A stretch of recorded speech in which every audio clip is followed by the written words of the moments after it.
Welcome, everyone, to another Adventure Box podcast. This is Zach Edwards. I am the CEO of Historical Conquest. Historical Conquest is what's bringing you this podcast today. So thanks so much for joining us. We really appreciate it. We like having you around. We like talking to you about these things. Now, we want to make history interesting. So we go all out on all history.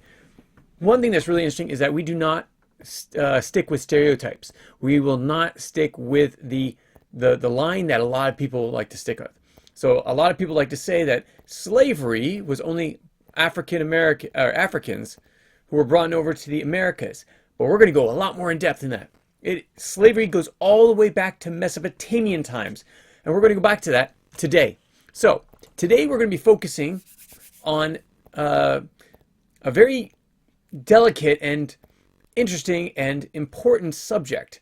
The reason why I say it's delicate is because it's become very racialized, especially here in the Americas. And I'm not saying North America, but all the Americas. The origin of slavery, though, goes all the way back to ancient times. Slavery has actually existed for over 1,000 years. Well, actually multiple thousands of years. A long time back. Go all the way back to the Romans. Oh, before that, Greeks. Before that, Egyptians. Yes, and the Mesopotamians. So these slaves actually built whole economies, whole civilizations, because people were attacked, they were enslaved, brought back to the civilization, such as Mesopotamia or Egypt, and built up that civilization, especially when it came to Rome. But where do you think a lot of the pyramids came from?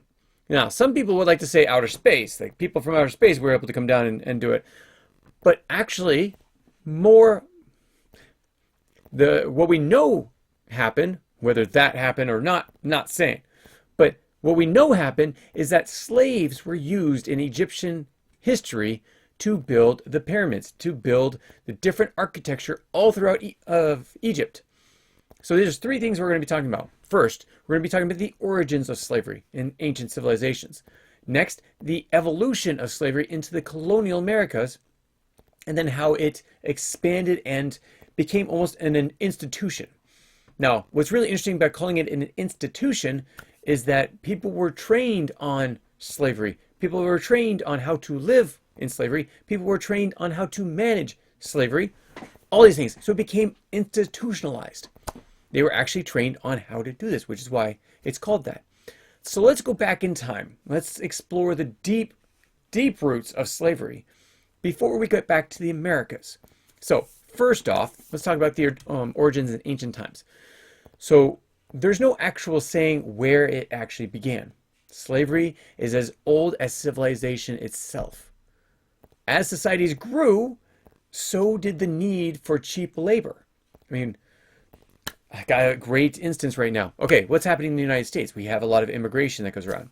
A lot of people are saying, who's going to cut our fields? Who's going to clean our houses? Who's going to... Wait. And they're talking about if people are deported back to South America and other countries, who's going to do all these things? Are you promoting slavery? Because that's freaking what it sounds like. Cheap labor. No immigrant or anyone that comes into the United States should be known as cheap labor. If they're doing the fields and they're not being paid what you should be paid in America, that's a crime. The person that's employing them is a criminal for treating them subpar or sub what everyone else in the United States is able to get. Yes, they are illegally, there are people that are illegally here. But if you treat them any worse off than any citizen or any visitor or anyone that's in the United States, you're a criminal. And your mindset is a criminal. Because those people are human and they should be treated with dignity. Now, that being said, there's a lot more going on with immigration, that there are so many people in the United States that are not actually documented that something needs to happen. Now, we're not going to go into politics. I'm just sharing with you something that's happening right now. And so current days, we have modern slavery. Now, here's the other thing. Now, they're not slaved in the sense of plantations, such as before the Civil War. Now, this is a different type of slavery, but there's actually, put all that aside, there's still slavery in these days, and that's children are being sold into slavery. Women are being sold into slavery. This time right now. And that needs to go away. But let me tell you how that all began. So again, as I said, slavery is as old as civilizations itself. It's basically where you take someone that's weaker than you and make them into cheap labor, leading to the enslavement and the imprisonment, so prisoners of, I get right there, prisoners of war, criminals, debtors. But like I said, anyone that's weaker than you also. So we'll go to Mesopotamia. We'll go to Mesopotamia first. During Mesopotamia, about 3000 BC, we had slavery. But these were not people that were taken out from all these other places. That's quite yet in 3000 BC. These were prisoners, and they had to work for a rival city-state. So prisoners of war, when a group took over a certain place, they were prisoners of war. They had to work for their freedom. Then you have those that were in debt. Those were in debt. So the people that borrowed money, you didn't have your credit score taken down. No, you were enslaved. And so was your family, both women and children and men, everyone. So this was a horrible time to be someone that was a prisoner of war or someone that was in debt. Now, the Code of Hammurabi, 1750 BC, recorded slavery laws. They actually had laws for slavery on how to and what to do with and how to manage enslaved people. They could be bought, they could be sold, and they could be inherited. Those are all in the laws of Hammurabi. Now, that was Mesopotamia. Let's go to ancient Egypt. In Egypt, enslaved people were often, basically, same way, war captives. They were captured in war and made to serve Egypt. But also, they were servants, they were laborers. This is how they worked. Servants, they were laborers, much as like building the pyramids and such, and they were temple workers. So unlike later systems, some could own their own land. Some could buy their own freedom. Now, as you know from the South, there are actually some that were able to buy freedom. They weren't able to own land unless they were free. So little difference there. But these were people that were enslaved. They could have a house, but they had to work.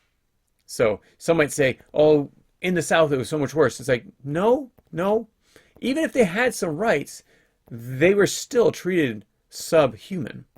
So in that sense, ancient Egypt is just like it was in the plantation years of the South, but with but with rules over them. Now, the United States, if you remember the United States laws, there was actually an increase of rules having to do with slavery because, one, the North did not want slavery. The South wanted slavery. Because the North didn't want slavery, they made laws in the U.S. government after the American Revolution that basically said these are the rules. But again, we're not going there yet. Let's go to the next country. So we talked about Mesopotamia. We talked about Egypt. What about Greece and Rome? So slavery became a core part of the economy in Greece. So they had enslaved people that were working their mines, would work on their farms, would work in their households. But they were also educated. So they wanted their people to be smart and to learn. Because the truth is like anyone that wanted to keep their slaves, and I mean no offense by saying this, dumb or uneducated, was missing out on a great opportunity because those people had great intellect and intelligence, and they could actually help them to innovate. But the people of the South didn't want to educate them because they didn't want them to uprise or learn their rights and fight back. So this is the difference. So in Greece, you had tutors for the Greek elite families' slaves. Also, even some of their tutors were slaves. So they would find people that could tutor their kids, and they would enslave those people. So, yes, it's as old a time, as I said. Let's go to the Roman era. So everyone knows that Rome had slaves. They had slaves because they had slave trades and chain gangs all over the Roman Empire. Now, it wasn't just slaves that were laborers, but they were gladiators, they were artisans, even government scribes were slaves. Now, as you increased in your abilities, you got greater benefits. You could go from a laborer to a gladiator, or a laborer to an artisan, someone that has skills in chiseling stone, in making wood products, all these different things. Now, if you could write, you could become a government scribe. So Rome wanted to be able to use you to further your skills because it just benefited them. So again, they were smart. They learned how to do it. If you remember Roman history, which we will go over in our ancient history section in probably about 2 months. No, we're in Greece. So next is actually Rome. Next month, we're going to talk about Rome. The problem with educating the slaves were that they learned their rights, they learned the opportunities, and they fought back. And there was multiple civil wars in Rome because the slaves fought back. So they were also used for massive construction projects, like the aqueducts, or even the roads that the Romans were known for. Those were all slave-made. So at its peak, Rome had millions upon millions of enslaved people. They basically formed the backbone of Rome. So let's talk about it. The roles of the role of race in ancient slavery. Okay, this is interesting. This is very interesting. It didn't matter what race you were. So in ancient slavery was not about race. It was about being conquered, about being weaker, being punished, or having debt. They didn't care what color you were, where you came from, didn't matter. Did not matter to them, because if you were doing one of those things, being conquered, being punished, being in debt, you were taken as a slave. Okay, now a person could be enslaved regardless of their ethnicity. And some enslaved individuals could gain their freedom or even rise to higher status by starting off very low. So it was almost like a hierarchy. You know how we say that we can start in poverty and become a millionaire in the United States. Well, it's like take that, but inside slavery. As a slave, I could make myself to a higher position by learning and growing and even gaining my freedom in the end. If I was good enough and they liked me enough and I was going to stick around, I was given my freedom. So this contrasts sharply with colonial America. Why? Again, because they tried to make their slaves uneducated and it became very race-based. But we're going to get to reason why it got race-based in just a few minutes. So, while slavery in the ancient world was brutal, very brutal. I mean, you'd be killed. In the Americas, you weren't allowed to be killed, though, again, people killed their slaves, and no one stood up for them. But while slavery in the ancient world was brutal, it was not yet the racialized, codified. It wasn't basically the standard to be of race until the Atlantic slave trade and early America. Okay, so let's move a little bit forward. We're going to go jump over to about 1500 to 1600 AD. So we're going to jump so we went to 3000, then we went to 1700, then we're about 1000 BC. We're jumping forward 2500 years. Now, as you know, a lot of things have changed at this point. Slavery, though, on the other side, not so much. But there's one thing that most people are not going to tell you about. Why did it become racial? This is a very interesting and understandable point. Not understanding that it should be it's a good thing, but understanding the sense of, oh, okay, that makes sense. Okay, so 2,500 years later, now that's when we're going to be talking about. But let's jump back about 1,000 years. Okay, this is around 600 to about 800 AD. So again, we're jumping back about, what is it now, 2000, so about 1,400 years or so. We're jumping backwards again. So 1,400 years before colonial America, we had slavery still. Now, slavery was sold and slaves were sold and traded from place to place. I'm going to show you an example. So you have a slave in, let's say, it would have been during the Mesopotamian time. Well, it would be after that. It'd be the Roman times, and the Romans turned into Byzantines. So the Roman Empire became the Byzantines when Constantine the Great decided to become Christian. Okay, now, and actually, we're going to go a little bit before that. Okay, so about the same time. So the Byzantines said, okay, and this was one of the popes basically said this. He said, you know what?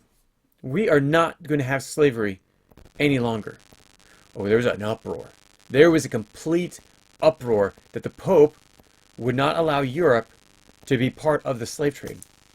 So then there's a little bit of walking back. He's like, okay, wait. We will not allow slavery for any Christians. The Europeans, we could do that. So if we hurry up and sell our slaves to the Middle East, to the traders there, they could sell them on the African market still, right? Okay, yeah, we can do that. So we better get this in place before the Pope's rule becomes law. So that's what they did. They sent the slaves that they had and traded them to other traders. Well, these traders were Muslim traders. Now, the Muslim traders were interesting as well because they said in their rules in the Quran, we cannot enslave other Muslims. So the exact same thing, but the opposite. The Europeans could not slave, and the Byzantines and all those up in Europe could not enslave Christians. The Muslims, the Islamists, those that believed in Islam, could not enslave those that believed in Islam. Same thing, different religions. But they could trade others.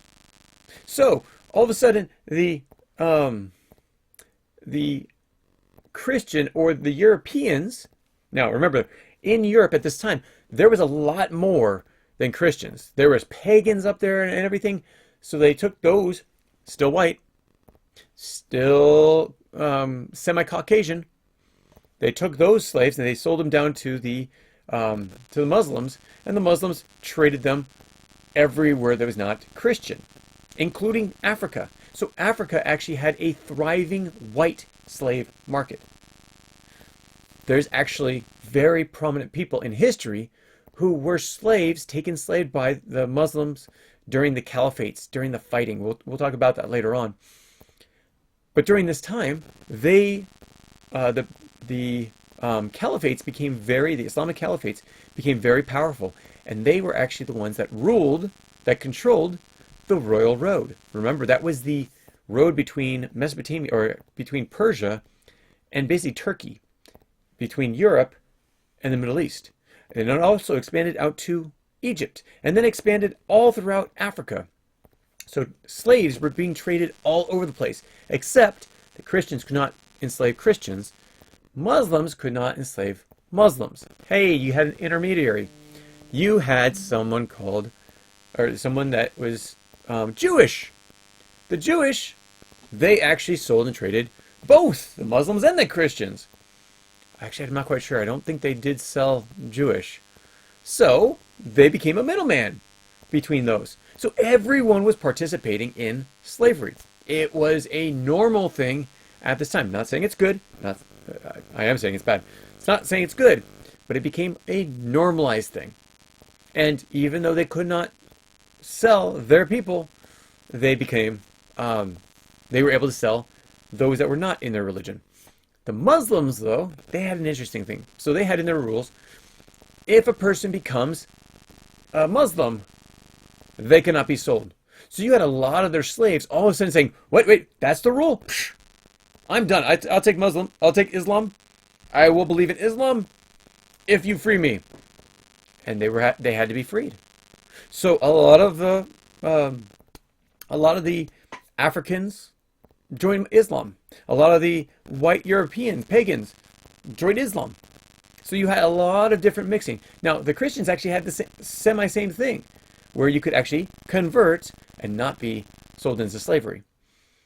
Now, again, this is simplifying a lot of technical things. So I'm just trying to make it a little bit easier. So let's fast forward now. Again, this is around 600, 800, maybe 1000 AD to 1500 AD. So jump 500 years forward. This is when the Americas are found. Okay, so when the Americas are found, then all of a sudden it's like, okay, so we have slaves. We get them from Africa. We're going to bring them over with us to help us to farm the Americas. We're going to take up land, and the indigenous people, we're going to make them slaves as well. Well, and that was down south. Now, up north, in North America, slavery was not allowed. Around 1500 AD, there was no slavery. Someone that came in, and again, there wasn't until 1618, there were no Africans in North America, minus people that came over as part of slavery from another country and was there. But there was no slave trade at the time. There were actually laws on the books in different colonies. There was not allowed to be any slavery. No slaves whatsoever, done deal. But you could have indentured servants. So they brought over white slaves from Europe, but they weren't slaves. Again, you could not, if you're a European, most likely a Christian, the Anglican Church, the Church of England, any of the Protestants, they would not sell and trade or have any slaves that were Christian. But the Europeans brought over indentured servants. Some people couldn't pay to come over to the New World, so they agreed to work for 4 years, 4 to 7 years, depending on the place, in order to get their freedom and to be in the Americas. And if you were given in the Americas, you could find land, you could build, you can become something you never were able to in Europe. But there was also people that were prisoners and debtors. Those two were brought over, but they could only serve for 4 to 7 years, and then it was done. You could not actually keep anyone past that time, and those people were then freed, and they were able to be given land, given other rights. And so prisoners and debtors, they basically worked off their debt to the Europeans. And those that bought them paid the Europeans to pay off their debt or to pay off their prison sentence, basically. But it actually didn't start in the Americas, where slavery started. It actually mostly started in the Caribbeans. So in the early Caribbeans, they brought Africans over. And also South America, they brought the Africans over. The Africans were able to farm their land, work in their houses, all these different things. And I don't say they were given the opportunity. No. They were enslaved and brought over that way. I don't want anyone to be questioning if I'm questioning how horrible slavery is. It is a horrible institution, or it was a horrible institution, and still is today. However you want to see it. So, however, indentured servants, again, like I said, could not be permanent. They eventually gained their freedom. And this created a big problem for the plantation owners. They wanted, quote unquote, needed a permanent labor force, one that could not actually be freed. But here's the thing. And if you go on like things like ChatGPT, they will not tell you this. They're going to tell you, oh, these were slaves from the very beginning, permanent, everything, done deal. Lies. It's all lies. Because I'm going to tell you the truth. And this, you can look it up actually in history books, in true history books, not ChatGPT, not most of the websites, not even some of the new history books that are being written today. In Virginia, 1619. Now, they have something called the 1619 Project. It's lies. It's not true. When on the White Lion was a ship that pirates took, and they couldn't bring him down south because in the Caribbean, those pirates were outlawed there.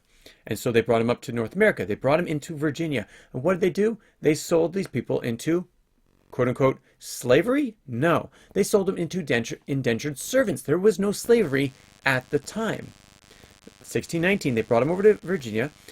They had a time period where they could actually be servants, just like the Europeans and everyone else. That was the law. because there had been no Africans at that time there, and everyone was there for religious, or most of them were there for religious reasons. Most religious people did not like slavery. Now, you get into the South where they're taught this for years, and it becomes different. But they were not allowed permanent labor force. So let me tell you how that actually happened. So there were times when some of the indentured servants, African indentured servants, committed crimes or tried to run away. Now, at that point, they started to allow it somewhere around, I think it was 1640, is where they actually allowed criminals to become permanent slaves. No one else could. And when the African person that came over was sold into slavery and they worked their indentured servant time, 4 to 7 years, they were freed. They were given even voting rights and were able to work around the community. There was not this racial divide as we keep seeing history until 1650s. The 1650s is where, and you're going to read this in the textbook, it's where one man, he was actually a former black African indentured servant, was freed, bought land of his own. He was actually one of the biggest landowners in the area. And you're going to learn all about it in the textbook. But at one point, he had an indentured servant who said, I'm done with it, my indentured servitude.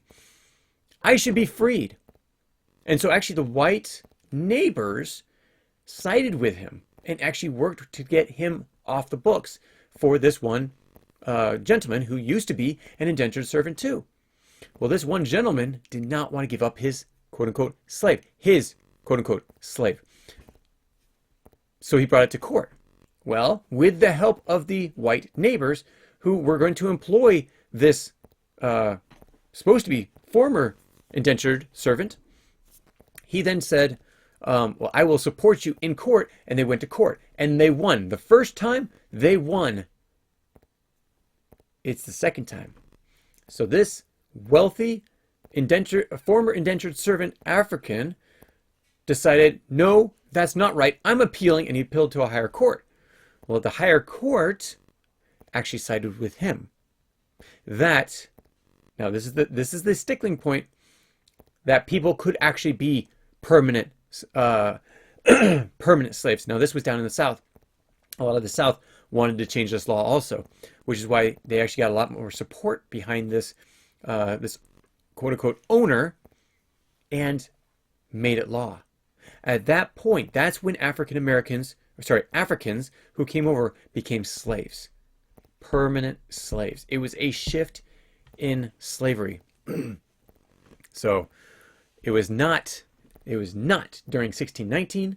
It was not until around 1660 when the laws actually started to change. So by the 1660s, colonies began to change the law based on that one part, on the fact that the courts had actually allowed this one slave owner, this one indentured servant owner, to become a slave owner. 1662, Virginia law, a child's status, I'm reading for you, a child's status was determined by the mother, meaning if the mother was enslaved, so was the child. Why did they pick the mom? Okay, easy. This is easy. And you'll understand why it's an easy choice for them, because the mother's the one that has the kid. If the father was enslaved, but the mother was free, the child was free. If the mother was enslaved, but the father was free, the child was enslaved. Yeah, so 1662 is when they now allowed children of slaves to become permanent slaves as well. 1669, Virginia law, another Virginia law. Most of the other states were not on board at this time, not until right after Virginia law started to be settled. Killing an enslaved person was not a crime if done by their owner. 1669. This is when they became fully property of the slave, what some people would have said master, or the slave owner. They never owned anything because you can't own human life. But that's in Virginia law. They said they could. Because again, the South was looking for a permanent workforce. They could not do indentured servant because after 4 to 7 years, they lost their people. 1705, Virginia Slave Code. So this is not just Virginia law. Virginia Slave Code defined enslaved people as real estate, solidifying their status as property. So 1669 is when they could kill this enslaved person, which is still when it became property. But 1705, it was codified into Virginia law. The system became race-based at that point. Africans were seen as permanent enslaved labor, while indentured Europeans remained temporary. And why was this? Again, you could not enslave a Christian. Now, a lot of the Africans became Christian, but interesting enough, if they became Christian, they still weren't made permanent. They still weren't made free, because that law was done away with. So all those that joined Christianity did it, one, because their masters wanted to do it, maybe, but they did it because of their own volition. It did not help them to become free, except maybe there was some slave owners that didn't wanted to follow the old law. So that was actually still Catholic law. So at that point, maybe there's some of that, but it was not based on Christianity anymore. It was now race-based instead of religious-based. So the transatlantic slave trade between 1500 and 1800, over 12 million Africans were forcibly taken across the Middle Passage to the Americas. Now, interesting enough, only about 1 to 2 million were actually in the United States. Or actually, I should say North America. Most of them were in the Caribbean and South America. This is why you have large populations of Africans in places like Brazil, Argentina, and the Caribbean. Haiti. So many African, I guess Americans, because the Caribbean is part of America, but Africans in that area, because there were so many that were brought over to work that area. Slavery became a global system. When? It wasn't during the transatlantic slave trade, unless you mean that the transatlantic, so the Americas, was now the global. But it actually became a global thing before the Americas were founded. And the British, the Spanish, the Portuguese, the French, they all played part of it. The Africans, the Islamists, or those that believed in Islam, and basically the rest of the world all believed in slavery around the 1600s.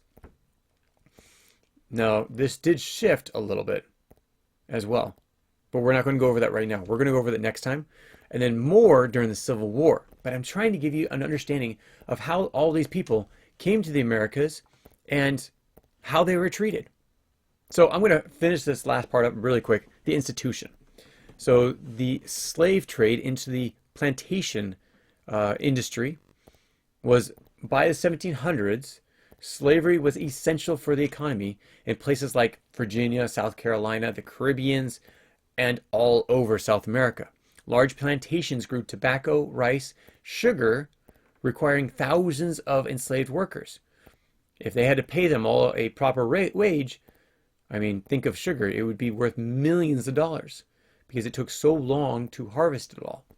And unlike ancient slavery, these did not have the same kind of status, the same kind of rights. They actually didn't have many rights either in ancient history, but in early colonial times, they did have rights and they were taken away from them. So this is why it became hard. Well, it was always hard. It was always hard, actually, even way back in Egyptian time and Mesopotamian times. So slavery has never been a good thing. Let's go over slavery law really fast. We're going to go over it later on, like during the Civil War. But by 1750, every American colony had laws protecting or expanding slavery. Not all had slavery, but they had some sort of protection. The Fugitive Slave Act and the slave codes made it illegal to enslave people to, it stopped enslaved people from learning to read and write. They could not legally marry. And if you ran away, it was severe, almost death punishment. Enslaved people resisted in many different ways. Again, trying to escape. They formed basically communities away from the colonies to be able to keep themselves together. They escaped to the north. Some revolted as well. You had the Stono Rebellion in South Carolina. We're going to go over that later on. You have the Haiti Rebellion of the slaves there. We'll go over that later on. So the impact of slavery in the Americas is by the 1776, slavery was deeply entrenched in the American economy and legal system. So that's something very good to know. During the American Revolution, and we've already gone over this, the American Revolution, a lot of the slaved or people that were enslaved became fighters in the American Revolution in order to win their freedom. Some were given their freedom, some were not. Okay, so the contradictions of free country was built on slaves. Well, they weren't just built on slaves, they were built on everyone else that was there too. But the slavery was such a big part. Those that built the plantations built a good portion of the American colonies. But you can't just say that all the blacks built the economy. You can't say all the whites did it. You can't even say a certain religion. This is why today we're starting off what we call the melting pot. The American melting pot. The Americas were built up of 5 different groups of people. 4 main I'm going to talk about in the textbook. You have the Africans that came over during slavery. You had the Native Americans who were already here and their land was taken from them. You have the religious. A lot of people left Europe because of different religious beliefs and wanted to get away from Europe and their strict rules. And also immigration. Now, immigration basically takes a lot of those people, most of those people. But it's also a good way of understanding how immigration worked at that time compared to what it is today. So let's recap really fast. Slavery was from ancient times, not early Americas. Though it was used in early Americas, it evolved into a powerful institution that basically ran the economies, the society, and histories of not just the Americas, but all of civilization. Unlike ancient world, though, where slaves were based on like war and debt, American slavery became race-based. And remember, we already talked about this, before that, it was religious-based as well. So, now here's your action question, your engagement question. I want to get you thinking, and please put these in the comments below. How do you think the early American legal code of slavery shaped modern history afterwards? That's a big question. There's a lot of ways you can go with this. So please give me your thoughts in the comments below. Love to hear them. Until next time, thank you so much for joining me on this Adventure Box podcast day, and we will catch you next time. Take care, everyone. Have a great day. Bye. If you have any comments or questions, add them to the comments below. Otherwise, we'll see you tomorrow, actually.